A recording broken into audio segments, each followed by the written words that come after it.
Apa jadinya jika racun mematikan? Kita paksa di bahan bakar? Di pabrik amoniak, kita tidak membuang racun, kita menyulapnya. Okay, let's go.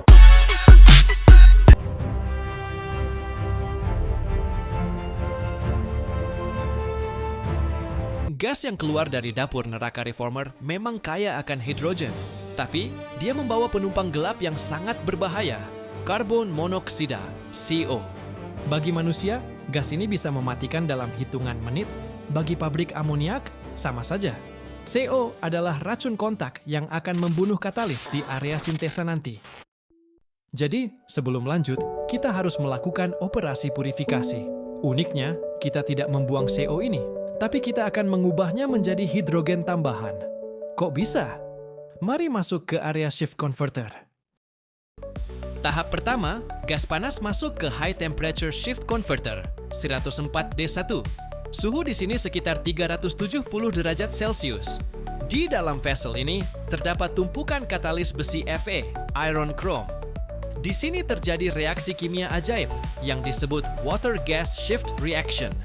Rumusnya sederhana. Racun CO kita paksa bereaksi dengan uap air. Hasilnya, racunnya berubah jadi CO2 yang lebih jinak. Dan kita dapat bonus hidrogen, H2, baru. Jadi musuh berubah jadi teman. Tapi HTS saja belum cukup. Sisa CO masih ada sekitar 3%.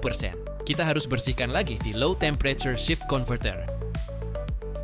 Gas outlet HTS kemudian didinginkan oleh HE103C, menukarkan panas dengan BF-Webwe 104C, menukarkan panas dengan gas inlet metanator, dan 1106C, bertukar panas dengan BFW.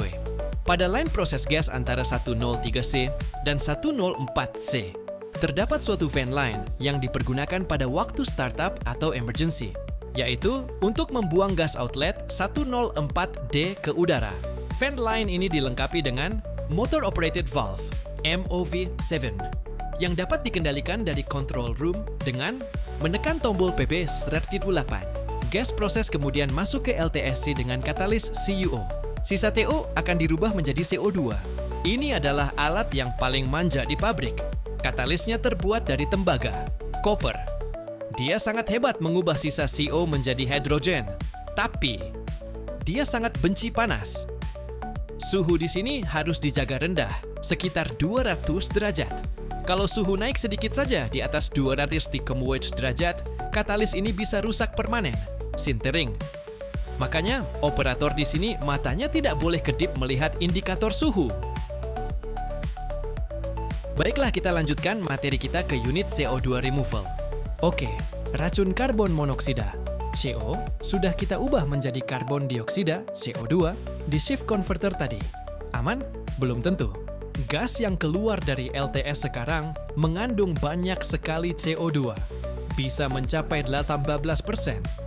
Jika gas sebanyak ini langsung masuk ke metanator, reaktor di depan sana bisa meledak karena overheat. Maka, kita masuk ke tahap CO2 removal system. Di pabrik klasik, kita biasanya menggunakan menara absorber dan cairan penyerap seperti Benfield. Prinsipnya ibarat hujan buatan. Gas kotor naik dari bawah, lalu disiram dengan cairan penyerap dari atas. Cairan ini akan mengikat CO2 dan membawanya turun ke bawah. Hasilnya, gas yang keluar dari pucuk menara ini sudah bersih dari beban berat CO2. Dan ingat, CO2 yang ditangkap di sini bukan sampah.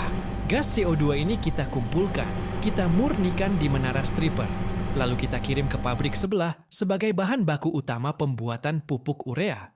Jadi, di sini tidak ada yang terbuang percuma. Setelah melewati CO2 removal, gas kita sudah 99% bersih. Tapi ingat, area sintesa di depan sana butuh kemurnian sempurna. CO dan TO2 harus NOL. Inilah tugas metanator 106D. Vessel ini adalah sniper atau polisi terakhir. Di sini, sisa-sisa kecil oksida karbon yang bandel dalam satuan ppm, kita ubah kembali menjadi metana, CH-METC. Metana tidak beracun buat katalis sintesa, dia cuma numpang lewat. Inert. Keluar dari sini, gas kita resmi disebut syngas, synthesis gas. Murni, bersih, siap tempur. Sekarang kita punya gas hidrogen dan nitrogen yang super murni, tapi tekanannya masih loyo. Di video selanjutnya, kita akan memompa gas ini dengan mesin terbesar dan terberisik di seluruh pabrik. Kompresor gas Sintesa 103J. Siapkan penutup telinga kalian, like, share, and subscribe untuk mengikuti video-video kami selanjutnya. Terima kasih.